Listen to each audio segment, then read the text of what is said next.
C'est l'une des plus importantes affaires de fausse monnaie de ces 10 dernières années en France, mais elle ne concerne pas, comme c'est le cas habituellement, des euros ou des dollars. Ce sont des dinars algériens en quantité industrielle qu'un réseau de faussaires produisait à Lyon. L'équivalent de 2 millions d'euros aurait été écoulé avant que le trafic soit démantelé.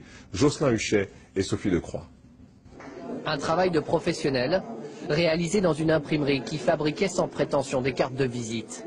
En bas, le vrai billet de 1000 dinars, émis par la Banque d'Algérie. En haut, le faux. Difficile de s'y retrouver, l'imitation est presque parfaite. Et pour cause, les faussaires se servaient du papier utilisé pour fabriquer les vrais billets.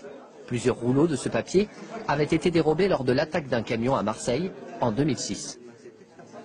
C'est un papier qui supporte toutes les sécurités du billet. Et qu'à partir du moment où vous avez ce type de billet de papier entre les mains, il suffit de trouver un imprimeur capable de vous imprimer dans de bonnes conditions une image très propre pour arriver à un produit fini qui est proche du billet réellement en circulation en Algérie. L'atelier se trouvait derrière ce portail métallique, dans une petite rue à quelques pas du centre-ville de Lyon. 200 000 billets sont déjà partis d'ici pour rejoindre Paris, puis l'Algérie. C'est l'équivalent de 2 millions d'euros. L'imprimerie était le dernier maillon d'un vaste réseau de contrefaçon de monnaie. Hier, 12 faussaires présumés ont été mis en examen. Ils étaient surveillés depuis plusieurs mois par la police.